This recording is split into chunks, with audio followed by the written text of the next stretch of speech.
Good evening दोस्तों। आज हम लोग देखेंगे एकात्मक एवं संघात्मक संविधान में अंतर। चलिए स्टार्ट करते हैं। देखिए, एकात्मक संविधान एवं संघात्मक संविधान में अंतर। बारी बारी से देखेंगे एकात्मक संविधान और संघात्मक संविधान में क्या डिफरेंस है। सबसे पहले देखिए, एकात्मक संविधान जिस देश में होगा वहाँ की सरकार एकात्मक सरकार होगी। कैसा सरकार? एकात्मक सरकार होगी। उसके बाद जिस देश का संविधान संघात्मक होगा वहाँ की सरकारें कैसी होगी? संघात्मक सरकारें कैसी होगी? संघात्मक होगी। अब बारी बारी से देखते हैं हम लोग। पहले देखते हैं एकात्मक संविधान और एकात्मक सरकार। एकात्मक संविधान और एकात्मक सरकार। चलिए देखिए, इसमें एकात्मक संविधान, इसमें एक राज्य एक देश होता है, एक देश और एक सरकार होता है। एकात्मक संविधान में एक राज्य और एक सरकार होता है। उसके बाद आगे देखिए, और इसी सरकार में मतलब सभी शक्तियाँ इसी एक सरकार में निहित होता है। सभी शक्तियाँ इसी एक सरकार में निहित होता है। जैसे देखिए, जैसे नीति निर्माण, कानून निर्माण एवं क्रियान्वयन एक ही सरकार में क्या होता है? निहित होता है। उसके बाद आगे देखिए, केंद्र एवं राज्यों के मध्य शक्तियों का बंटवारा नहीं होता है। इसमें क्या होता है? केंद्र एवं राज्यों के मध्य शक्तियों का बंटवारा नहीं होता है। उसके बाद आगे देखिए, संविधान लिखित होना अनिवार्य नहीं है। क्या है इसमें? लिखित होना अनिवार्य नहीं है।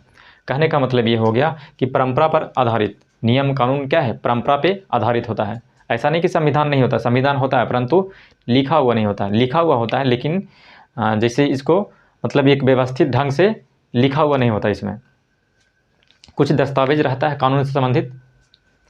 उसके बाद आगे देखिए, एकात्मक संविधान जैसे ब्रिटेन, फ्रांस, जापान जैसे देशों में प्रचलित है।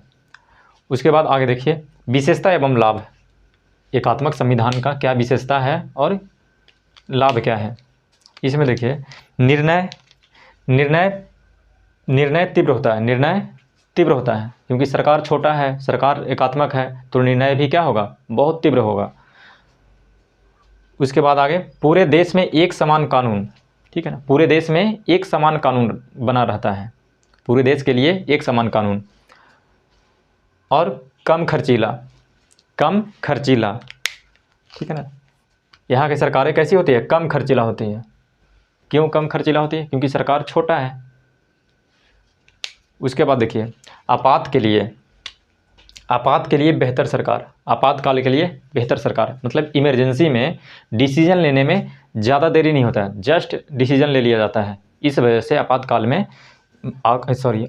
में बेहतर साबित होता है एकात्मक संविधान। उसके बाद आगे देखिए, केंद्र एवं राज्यों के मध्य केंद्र एवं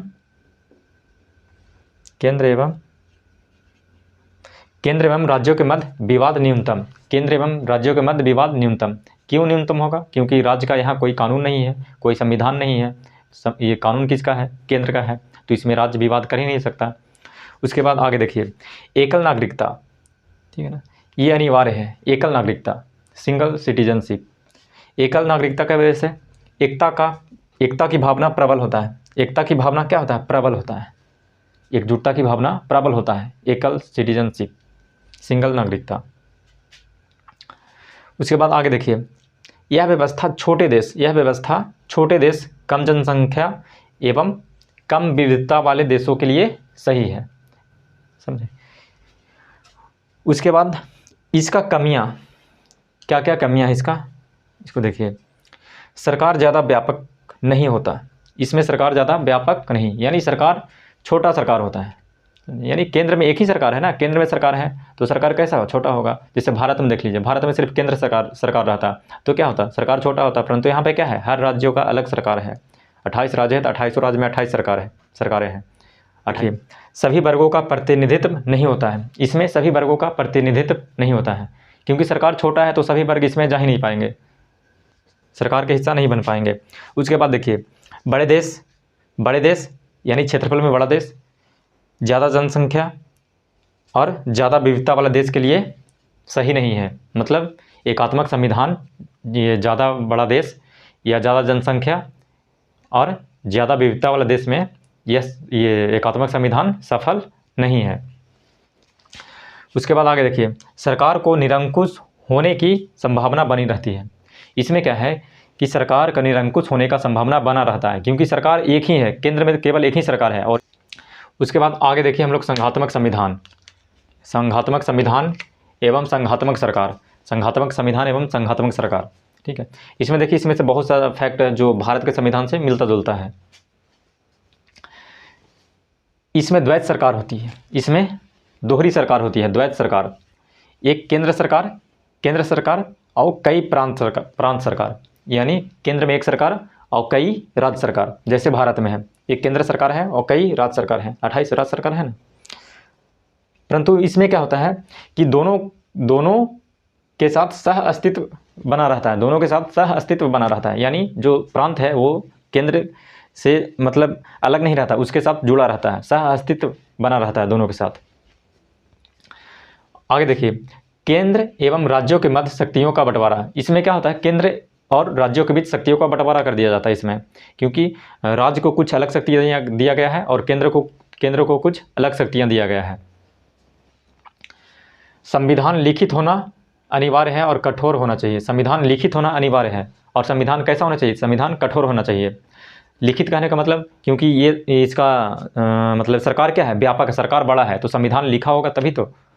केंद्र सरकार है, राज्यों में कई राज्य हैं, जितना राज्य उतना सरकार है, तो संविधान जब तक लिखा हुआ नहीं रहेगा तब तक है, इसलिए अनिवार्य है, लिखित होना अनिवार्य है और कठोर भी होना अनिवार्य है, कठोर भी होना अनिवार्य है।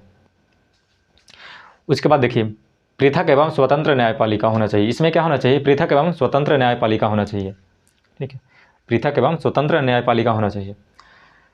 इसमें क्या है, संविधान सर्वोच्च होता है, इसमें क्या होता है, संविधान सर्वोच्च होता है, सरकार सर्वोच्च नहीं होगा। इसमें क्या होगा, संघात्मक संविधान में संविधान ही सर्वोच्च होगा, सरकार सर्वोच्च नहीं होगा। उसके बाद देखिए, द्विसदनात्मक व्यवस्थापिका होना चाहिए, द्विसदनात्मक व्यवस्थापिका होना चाहिए, मतलब केंद्र में द्विसदनात्मक, लोकसभा और राज्यसभा जैसे है भारत में वैसे होना चाहिए द्विव्यवस्थापिका, ताकि एक दूसरे पे कंट्रोल करके चले। उसके बाद आगे देखिए, यह बड़ा क्षेत्रफल, यानी बड़ा देश, बड़ा राज्य, बड़ा क्षेत्रफल, अधिक जनसंख्या एवं अधिक विविधता वाले देशों के लिए सही है, जैसे में भारत हो गया, भारत, अमेरिका। उसके बाद देखिए, इसकी विशेषता एवं लाभ।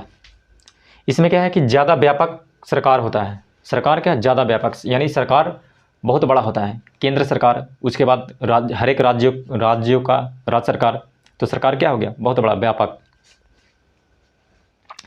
इसमें सभी वर्गों का प्रतिनिधित्व हो पाता है, इसमें सभी वर्गों का प्रतिनिधित्व। उसके बाद देखिए, प्रांतीय सरकार अपने क्षेत्र के अनुसार कानून एवं नीतियाँ बनाती है। प्रांतीय सरकार, इसमें क्या है, प्रांतीय सरकार अपने क्षेत्र के अनुसार नीतियाँ एवं कानून बनाती है। उसके बाद देखिए, सरकार के निरंकुश होने का कम संभावना रहता है, सरकार को निरंकुश होने का कम संभावना रहता है। क्यों कम रहता है, क्योंकि केंद्र सरकार अलग हो गया और प्रांतीय सरकार अलग हो गया, ठीक है, यानी शक्ति एक जगह निहित नहीं है, शक्ति का क्या है, बंटवारा है। तो ये सरकार, केंद्र सरकार कैसे निरंकुश हो जाएगा, हो ही नहीं सकता है। उसके बाद आगे देखिए, सरकार का निर्णय काफ़ी समय लगता है, सरकार का निर्णय में काफ़ी समय लगता है, परंतु जो निर्णय आता है ना, काफ़ी दुरुस्त आता है। उसके बाद आगे देखिए, कमियां क्या है इसमें, निर्णय विलंबन से होता है, निर्णय आने में, कोई भी चीज़ मतलब किसी भी चीज़ का निर्णय आने में काफ़ी समय लग जाता है, ये कमियां हैं। फिर क्या है, दोहरी नागरिकता, संघात्मक संविधान में दोहरी नागरिकता होना चाहिए, परंतु भारत में क्या है, एकल नागरिकता। संघात्मक संविधान होते हुए भारत में कैसा है, एकल नागरिकता, यानी एकात्मक संविधान जैसा बिहेवियर है नागरिकता के रूप में। देखिए यहाँ पे, पूरे देश में एक समान नीतियाँ एवं कानून नहीं चलता, पूरे देश में एक समान नीतियाँ एवं कानून नहीं चलता है। उसके बाद आगे देखिए, न्यायपालिका ज़्यादा शक्तिशाली होती है। इसमें क्या होता है, न्यायपालिका जो है ज़्यादा शक्तिशाली होती है, यानी राज्य कुछ करेगा तो न्यायालय क्या कर देगा, हस्तक्षेप कर देगा। अगर केंद्र कुछ ज़्यादा करता है तो न्यायालय भी हस्तक्षेप कर देगा यहाँ पे। उसके बाद देखिए, आपातकाल के समय समस्या से निपटने में काफ़ी दिक्कत आती है, आपातकाल के समय, इमरजेंसी के समय समस्या से निपटने में काफ़ी दिक्कत आती है संघात्मक सरकार में। बस आज के लिए इतना ही, धन्यवाद।